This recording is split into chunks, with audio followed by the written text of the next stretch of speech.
Are you signed up for your open water certification? If so, we're glad you're here. Mike and I are going to walk through the 4 important things that you need to complete your training. Stick around to the end of the video and we'll show you some secrets to saving money on buying your scuba gear. First of all, mask. Why do you have to have a mask? Got to be able to see, right? Absolutely. That's why we're down there. So one of the things about it is we have a video right over there that talks about properly fitting a mask. So make sure you check that out. In addition, you might be tempted to use a used mask. We've seen that before, right? See that Mike? all the time. What's the problem with that sort of thing? Sometimes they don't fit right, they're old, the seals are bad. There's various problems with them. And they might not be appropriate for scuba. Yeah, so sometimes we see those hand-me-downs or passovers. They may just be a kid's snorkeling mask. Right. And of course, the biggest thing is not fitting. So exactly, and that's really important. Yeah, and of course, styles, everybody's styles. One thing we have a little bit of an issue with, of course, is when people want to get those masks with the with like the tinted lenses. Okay? Yeah, that's a problem. Smoke tinted lenses.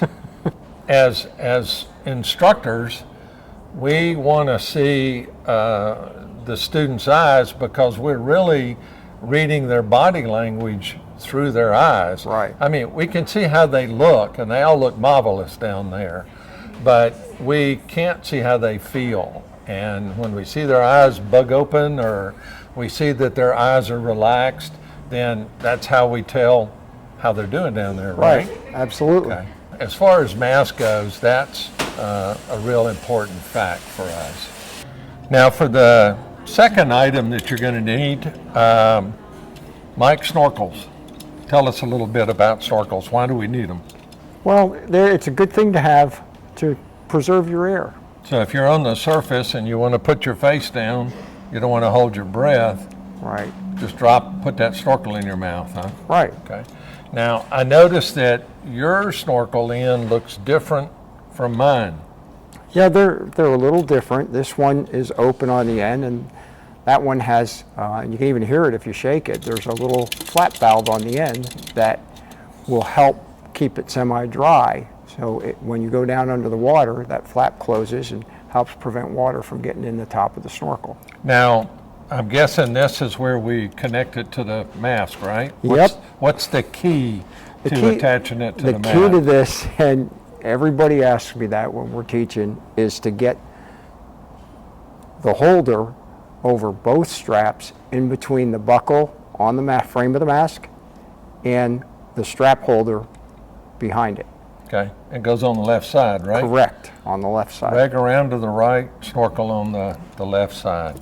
Okay, all right. And I'm understanding that the new ones have this little purge valve jobber doober. Yeah, that's really nice because it helps you clear the water in the bottom of the snorkel as well as blowing it out the other end. Okay, and these have the new silicone mouthpieces on it, Right. Which is really nice. They're softer than some of the older ones. Yeah. So that's item number 2. We're going to move on to 3 now. So the third thing is you got to get around down there. And of course, the way we get around is by using fins. Mike, we got a couple of different styles of fins. Well, the first one here is a full foot fin. You can see that it covers the entire foot all the way up the back of the heel. Would we wear booties with that? Nope, no booties. And then you have the open heel fins. And these all have either a strap or a bungee on them. Okay. Now, these we wear booties with, and of course, we're going to take a look at booties in a few minutes. It's not one of the essential items. You can wear these barefooted, but maybe not the best thing to do. So if you're going to be diving in warm water all the time, then you might have a pair of the full foot fins. But for training, probably the best thing is the open heel fins and to use a pair of booties. Now, we have some different important facts about fins, what would be as far as keeping down leg cramps? How would we protect ourselves from that? Well, you want to buy a fin that has reasonable power, but is not so stiff that you're having to work really hard and you end up giving yourself leg cramps because you're working too hard. Okay. So when we check stiffness on that, how would we check it? So I could just bend the blade and get a good idea as to how the stiffness would be. So that would be kind of good. This is better. So if we pull down on the stiffness on this, you can see this is quite a bit more resistant than that particular fin right there. That happens to be an oceanic fin. This is a Maury's fin, but different manufacturers have different levels of fins or different stiffnesses of fins. And what you got there is what? This is a Scuba Pro Nova. Okay. And you can see that this is a pretty stiff fin. Pretty orange too. Yeah. Yeah. So maybe you're not just stuck with wearing black. When you're down there and you've got a fin like this or a fin like this, then it's pretty easy for your dive buddy to glance over. Exactly. And identify, yep, there's Mike, or yes, there's Bob. So you don't always just have to go with black, black, black, black. That's one way to think about it. So let's move on over to the optional item, which is booties. What we've got here is we've got a tall, soft sole booty. Has a zipper on the inside of the ankle. One of the things that's nice about it is it's got a little Velcro tab on it so that when you zip it up, it's easy to help keep that zipper folded down, so that when that zipper's folded down, you keep it covered across. That's in case somebody has like cankles or something, you know, helps keep it zipped up. But of course, then we've got our low booties. The low booties are predominantly seen when we've got warm water diving, right, Mike? Yeah, I use these a lot in the pool when I'm teaching because they're easy to get on and off. And yeah, and less expensive, that sort of thing. So in warmer water, these work real good. This is one of the hard-soled, kind of like a tennis shoe, right? Correct. And this would really protect your feet from like what? Well, from gravel and getting on and off the dive boat, or going up the ladder. Going up the ladder, yeah. Sea urchins, you know, all kind of stuff like that. Little pricier than the others, but work real good. A lot of times people forget there's an additional benefit to having booties. I mean, when the wife and I go to the Caribbean and I take my low booties, then you can walk on the beach with your booties on. Have you ever stepped on a dead jellyfish? Oh yeah. Yeah, they're not so dead sometimes, okay?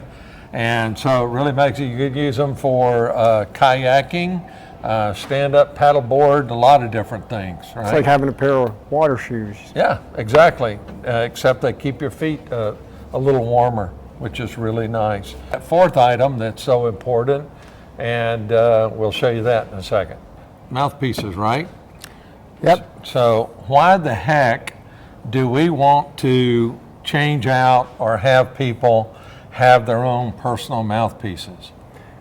Well, I don't know. I guess probably because I wouldn't want to use your toothbrush. Yeah, and that's the key right there is we don't swap toothbrushes, so guess what? We don't swap mouthpieces.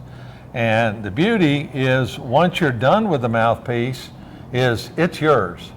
And you can take it off your regulator. Great place to keep it is in your bass box. Yeah, that's a really good spot. Keep it protected.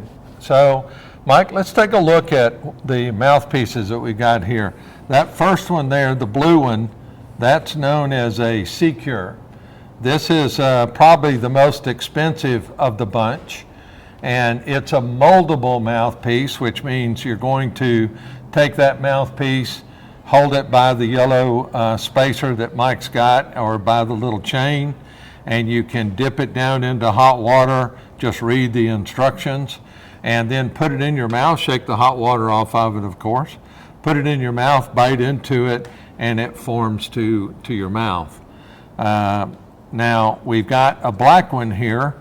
This is made by a different company, and this black one is also a moldable mouthpiece, and you can tell we're big on molded mouthpieces.